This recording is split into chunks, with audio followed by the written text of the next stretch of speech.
Bueno muchachos, ¿cómo vamos? Bienvenidos a un nuevo video del sistema respiratorio.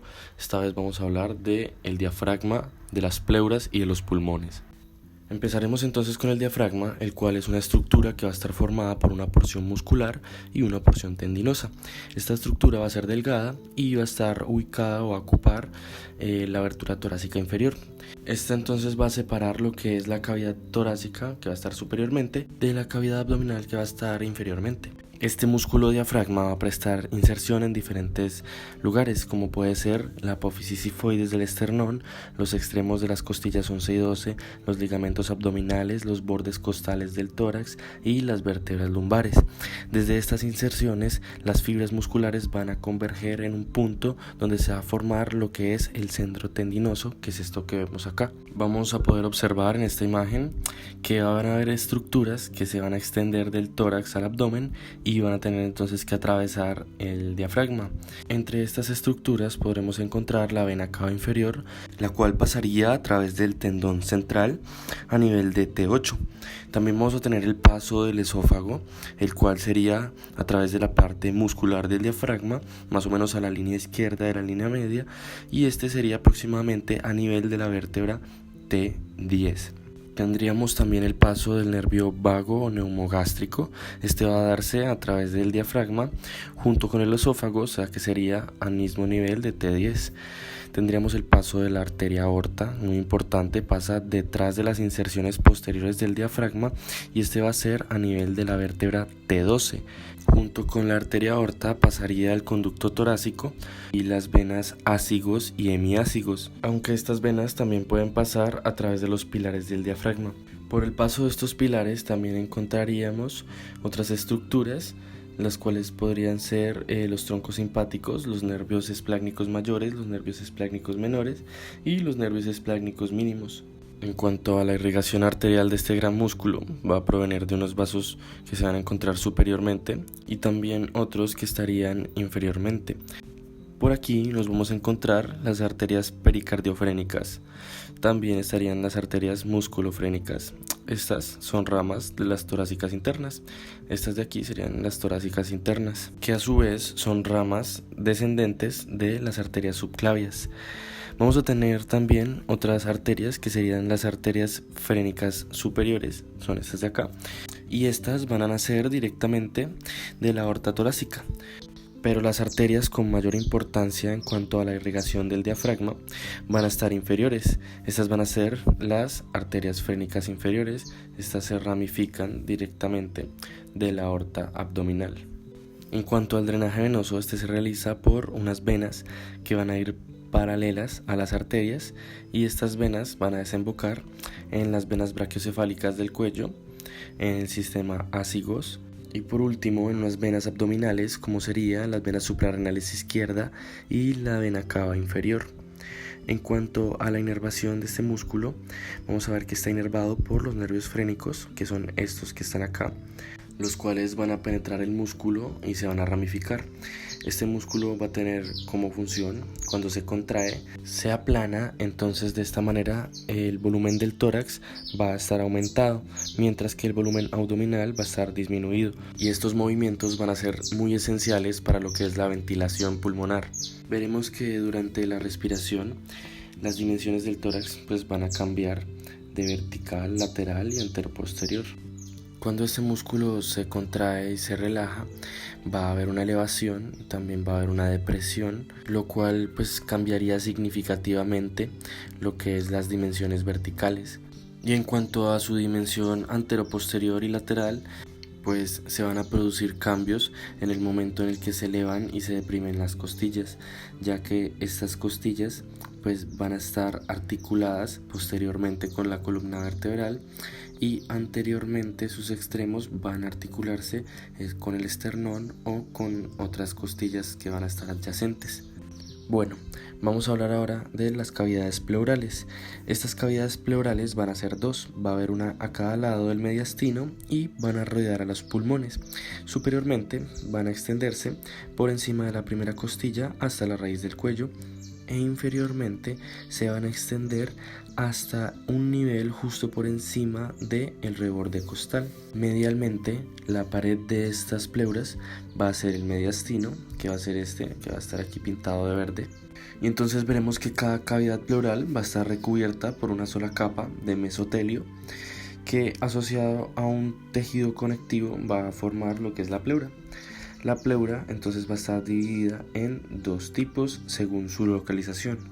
La pleura que va a estar cercana o que va a tener contacto con la cavidad pleural se va a denominar pleura parietal, mientras que la pleura que va a estar desde la pared medial a la superficie del pulmón es la que se va a denominar pleura visceral, y esta va a ser la que se va a adherir el pulmón y lo va a recubrir. Estas cavidades pleurales solo van a contener entonces una pequeña capa de un líquido seroso que va a tener como función evitar la fricción entre los pulmones y las pleuras. Hablando de la pleura parietal, esta pues va a tener diferentes porciones y dependiendo de estas porciones va a recibir un nombre.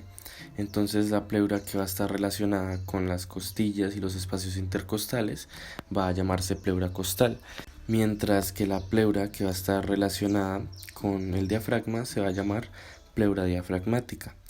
La pleura que va a estar recubriendo lo que es el mediastino se llamaría entonces pleura mediastínica. Y la última prolongación de la pleura parietal que nos vamos a encontrar sería la pleura cervical. Esta pleura va a estar continuada de una membrana que se denomina membrana suprapleural. Esta membrana sería una membrana de tejido conectivo que se va a insertar lateralmente en el borde medial de la primera costilla y posteriormente se va a insertar en la apófisis transversa de la vértebra C7.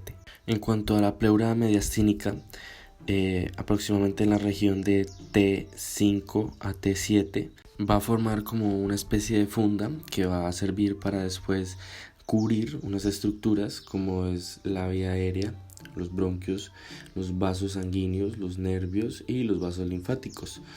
Esta funda o esta estructura se va a denominar pedículo pulmonar, y este pedículo pulmonar se va a unir con una zona que se va a denominar ilio pulmonar, y en esta zona es donde la pleura mediastínica se va a continuar entonces con la pleura visceral.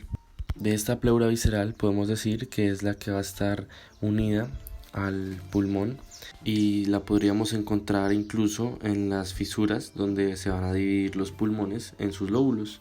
De estas cavidades pleurales también podemos decir que van a tener unos recesos, los cuales son simplemente unos espacios que van a estar inferiormente, en los cuales no van a rellenar los pulmones y solamente lo van a hacer en momentos donde hay inspiración forzada. Esos recesos pues van a ser lugares donde también puede acumularse líquido, lo cual puede ser peligroso. Y vamos a ver entonces que sería un receso costomediastínico, el cual está ubicado anteriormente. Este receso pues estaría a cada lado y va a ser donde la pleura parietal va a enfrentarse junto con la pleura mediastínica. En cuanto a los otros recesos que nos podemos encontrar, serían los recesos costodiafragmáticos, los cuales son mucho más grandes y tienen mayor importancia clínica.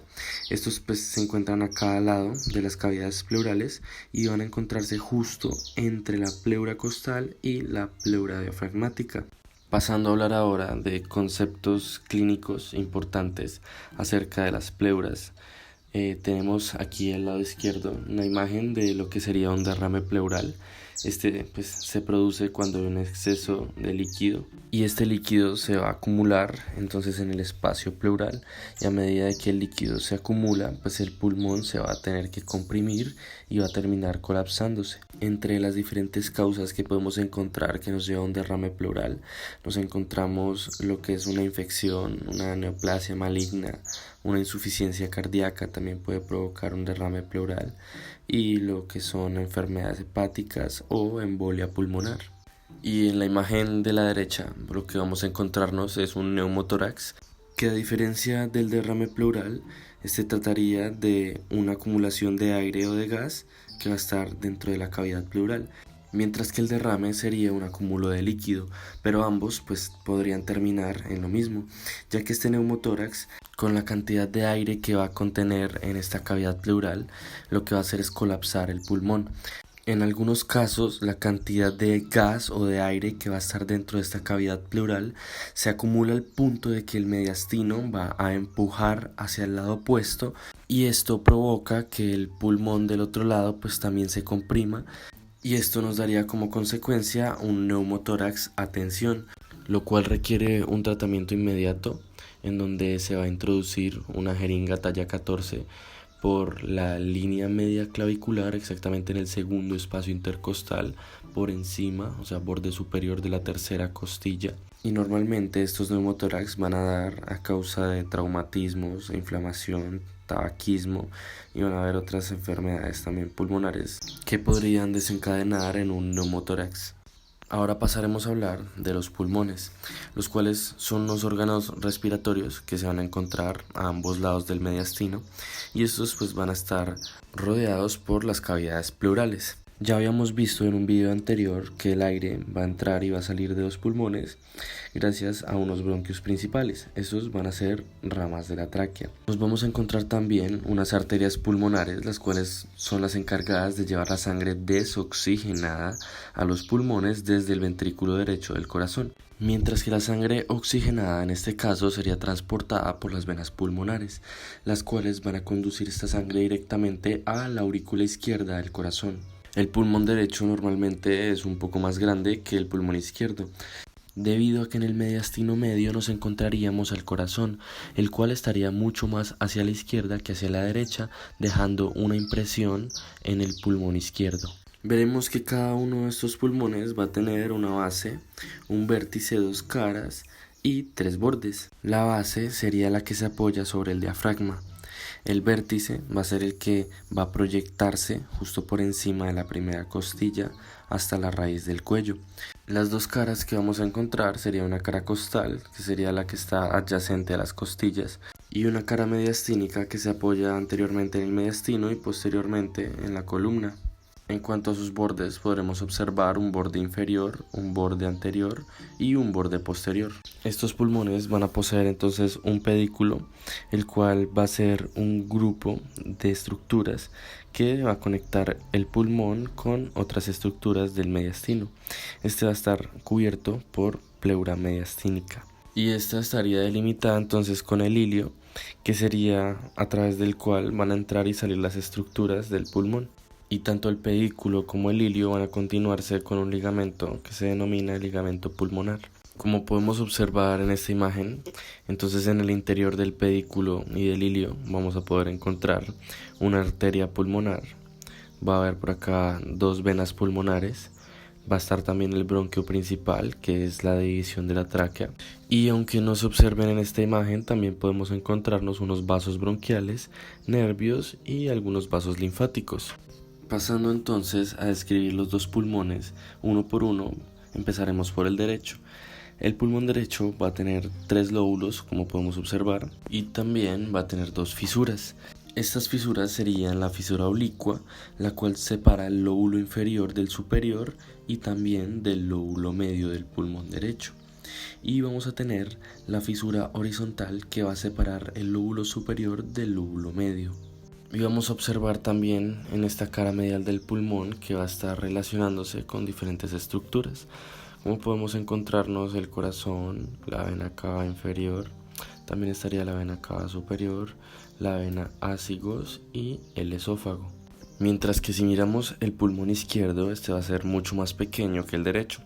Va a constar apenas de dos lóbulos que van a estar separados de apenas una fisura oblicua. Nos encontraremos en la porción inferior del pulmón izquierdo, que a diferencia del derecho va a tener una escotadura.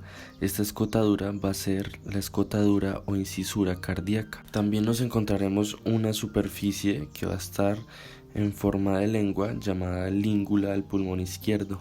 En esta imagen vamos a poder observar cómo en la cara medial del pulmón izquierdo este se va a relacionar con diferentes estructuras.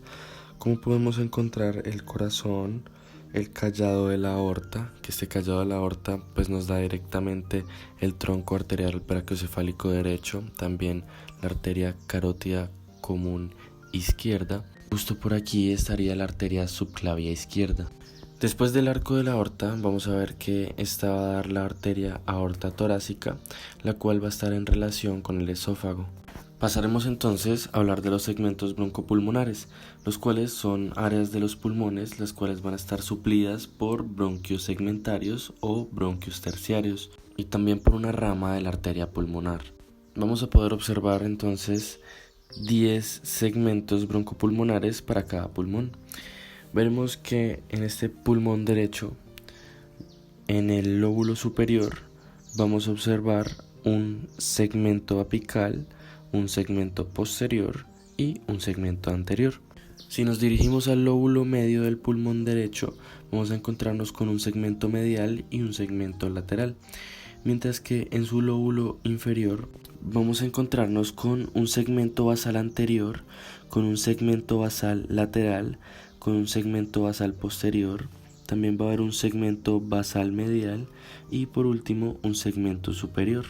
Mientras que en el pulmón izquierdo vamos a encontrarnos en el lóbulo superior un segmento ápico posterior, un segmento anterior, un segmento lingular superior, un segmento lingular inferior. Mientras que en el lóbulo inferior vamos a encontrarnos un segmento superior, un segmento basal posterior, un segmento basal lateral y por último un segmento basal anterior. En cuanto a los vasos sanguíneos pulmonares, vamos a encontrarnos unas arterias pulmonares que van a ser una derecha, una izquierda, y van a ser las encargadas de llevar sangre desoxigenada desde el ventrículo derecho del corazón a los pulmones. Vamos a ver que esta arteria pulmonar derecha va a ser más larga que la izquierda y va a discurrir horizontalmente a través del mediastino. Como relaciones anatómicas vamos a poder observar que va a estar anterior y ligeramente inferior a la bifurcación de la tráquea y va a estar también anterior al bronquio principal derecho. Podremos observar que está posterior a la aorta descendente, a la vena cava superior y a la vena pulmonar superior derecha. Esta arteria pulmonar derecha, en el momento que entra en el pedículo pulmonar, va a dar una primera rama al lóbulo superior del pulmón. Después de esto va a haber una segunda rama que es recurrente para el lóbulo superior también, y posteriormente esto se va a dividir para irrigar los lóbulos medio y el inferior. Vamos a ver que esta arteria pulmonar izquierda va a ser mucho más corta que la derecha y va a encontrarse anterior a la aorta descendente y posterior a la vena pulmonar superior.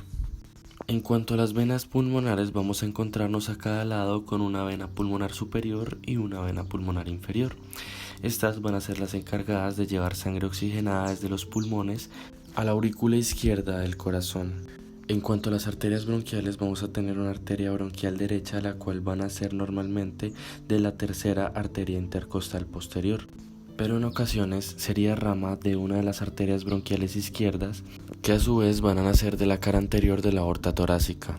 En cuanto a la inervación, vamos a ver que la pleura visceral y otras estructuras pulmonares van a estar inervadas por los nervios vagos y por unos troncos simpáticos, que formarían unos plexos denominados plexo pulmonar anterior y plexo pulmonar posterior, los cuales van a estar interconectados y van a estar anteriores y posteriores a la tráquea y a los bronquios principales. Los nervios vagos o neumogástricos van a ser los encargados de la constricción de los bronquiolos, mientras que el sistema simpático va a ser el encargado de la dilatación de los bronquiolos.